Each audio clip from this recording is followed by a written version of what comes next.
Proud po kami na ito ang aming gobernador. Wala pong iba, Governor Ricardo Gong Padilla.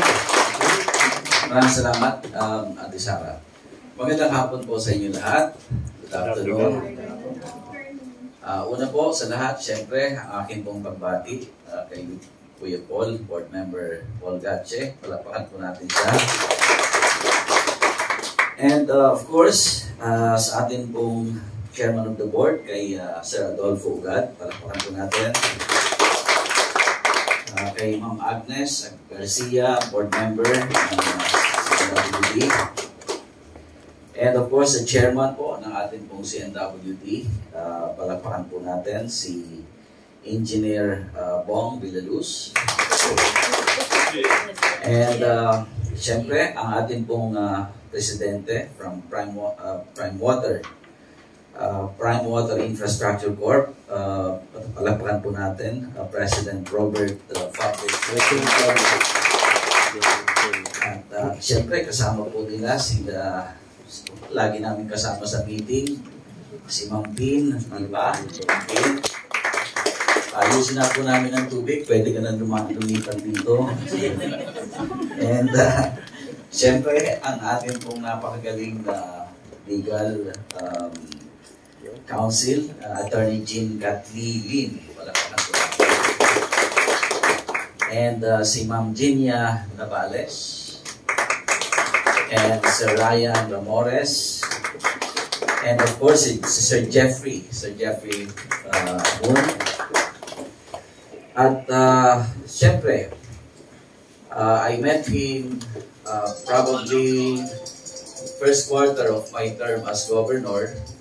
Nag-usap po kami ni Sir Ramonito at sabi ko nga po sa kanya, una, he was pitching an idea na mag-o-offer sila ng level 3. Sabi ko, I think level 3 is out of the equation at this point. But we can work together, Kako, through an arrangement where bulk water supply is very much encouraged. So doon po nagsimula yung pag-uusap namin ni Sir Ramonito.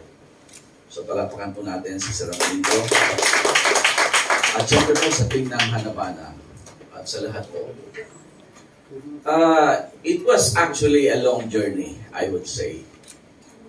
Pero kung titignan nyo, in barely 2 years, maraming magsasabi, ang bilis naman na maayos ang problema ng tubig. Because historically, medyo kung titignan mo yung araw-araw na reklamo ng tao, yung 1 linggong reklamo ng tao, mahaba na yun. Pero kung titignan mo, in a matter of 18 months, nagkaroon ng hugis yung resolusyon sa problema. But I would say it was a long journey because yung mga series of meetings namin ay parang isang roller coaster ride. Maaayos kayo, then ako, highly spirited na ako, and then after few days, babalik sa akin, yung pinag-usapan namin, hindi na naman pala okay yun. So, sabi ko, so ang ginagawa ko, I called a meeting with Hanabana, then after that, I called a meeting with Prime Water. Then I called a meeting with CNWD. Sabi ko, masyado nang mahaba itong panahon na ito. So siguro let us sit down, Kako, in one table, in one setting, and ask ourselves kung ano ba talaga. So I took the initiative. I called the attention of Mr. Villaluz, kay Sir Ogad, kay Mr. Of course, the President, when I met him, na sabi ko, itong problema nito, while it is dragging, paipon ng sentiments ng mga tao, na sa tingin ko, it's not really doing any good, especially with the image of the company, na ang Prime Water ay isang malaking company. So, sabi ko, we have to decide once and for all whether we will move forward or we'll just call it a day. So nung mag-meeting po kami sa Manila, I called in front of the President, I called Mr. Sagupso. And then I think it was before the Holy Week. And then after that, right after the Holy Week, we set the meeting on the first day of April. And that was the defining moment. Kasi nakikita ko po nadadrag yung problema at ako naman, pagdating ng gabi, pag wala na akong ginagawa, I browse through all the messages sa Facebook because I want to keep abreast of what is going on, ano ang pulso ng tao, at nakikita ko talaga that people are getting depressed out of the issue of the water. So sabi ko, we really have to do something. Dahil ako po, when I ran as governor together with Vice Governor Ascutia, kami po ay tumakbo under under a battle cry, which is, we will go back to the basics. And part of that basic is of course water. Ngayon, nakikita po namin, unang-unang may problema ng tubig, Daet, Mercedes, Basod, San Vicente, ironically, doon pa nanggagaling ang tubig, San Lorenzo, and of course, Pinsong, Talisay, and of course, Labo, na kung titignan ninyo, that is, I would say, close to 70% of the province. Na kung ako po yung naging mayor ng Jose Panganiban, we fall under the category of waterless municipality because municipality of Jose Panganiban during that time, 60% ng munisipyo namin walang tubig. So if 70% of the province ay may problema sa tubig, so we can even consider the province as waterless province. So sabi ko, hindi ako papayag ng ganitong sitwasyon. Dahil kako, we as aspiring for the province to elevate in a greater heights. Which is of course, meron tayong Calagwas. And then yung Calagwas natin, ang kulang lang naman, airport. Tapos meron tayong mga potentials like economic zones. Tapos meron ng companies na nagsisignify na magpuputak ng power plants. So kumbaga lahat ng components ng kailangan para umunlad ang isang probinsya, nandun na lang. But of course, ang kailangan kong harapin is tubig.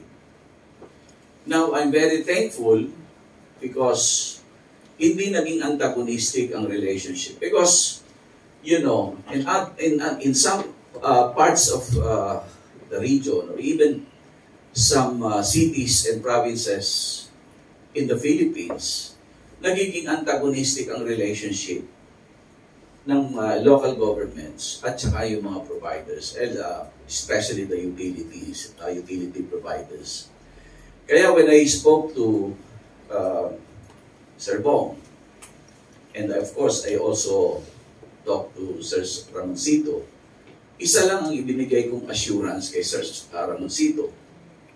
Ang sabi ko sa kanya, one thing I can assure you, that the local government will be in support with your initiative. And in this province, as long as I'm at the helm, you will not be extorted and you will not be corrupted. Yun po ang commitment ko. Now, ito pong we are forging long-term relationship between Prime Water, CNWD, and Hanabana. We may be not part of the signing. Siguro, I will sign as a witness, pero makakaasa kayo that the local government will always be here, will always be there to support all the undertakings, making sure that whatever endeavor we are to engage in, the local government will always be there to support. Asahan ninyo, again, you will not be extorted, you will not be corrupted. Instead, you will be supported all along and all the way. Ang isang pakiusap ko lang po, especially sa mga consumer, do not expect miracle out of this signing. This signing will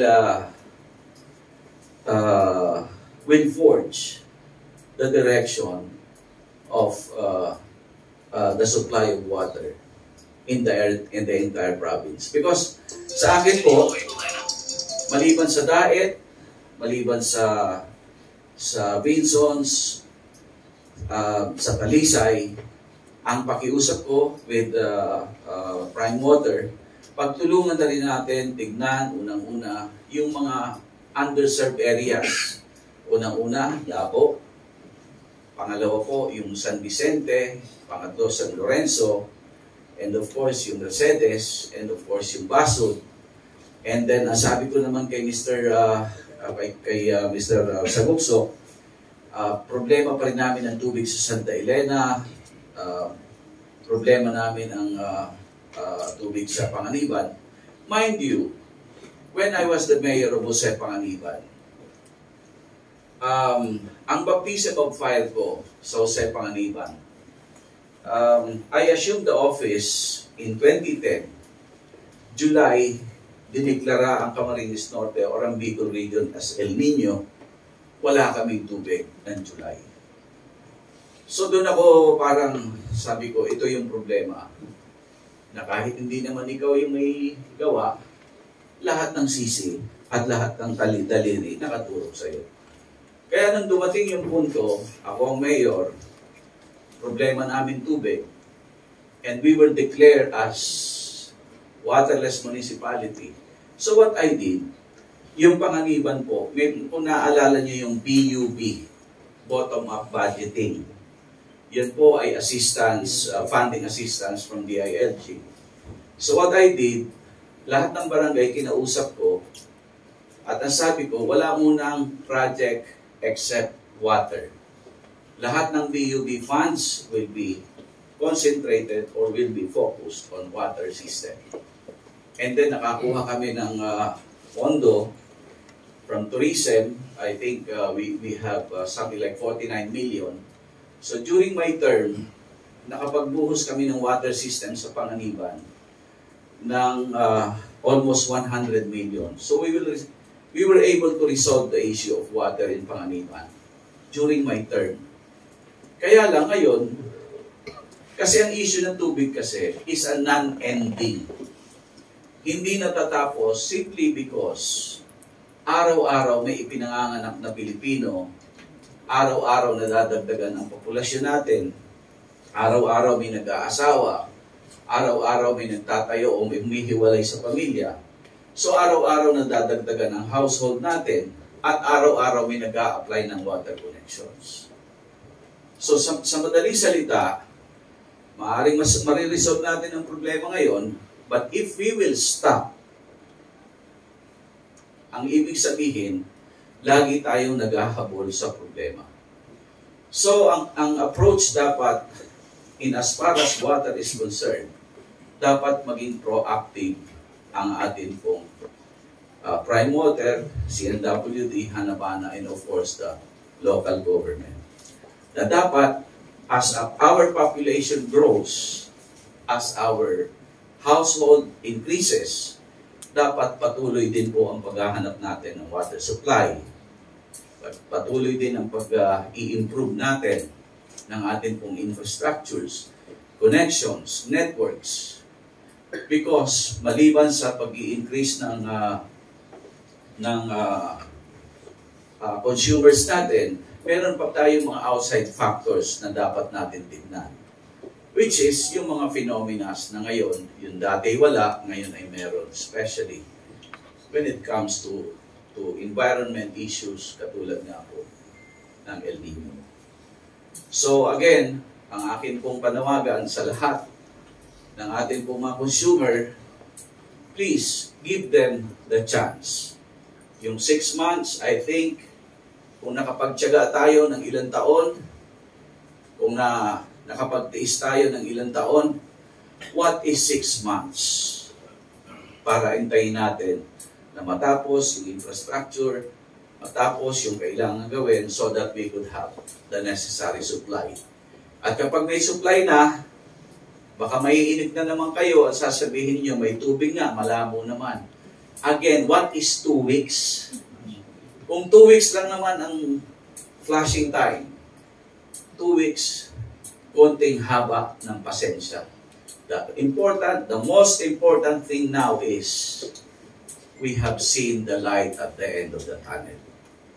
At ako, again, ang akin pong pasasalamat sa Prime Water, sa CNWD, sa Hanamana, because we were able to sit down in one table. We learned to agree and disagree, or we have disagree and disagree and agree. But at the end of the day, we are here to see the general welfare of the province. So again, thank you very much at mabuhay po ang province.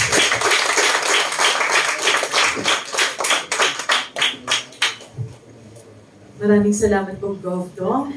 And we also would like to acknowledge the presence of our Provincial Administrator, Don Eduardo S. Padilla.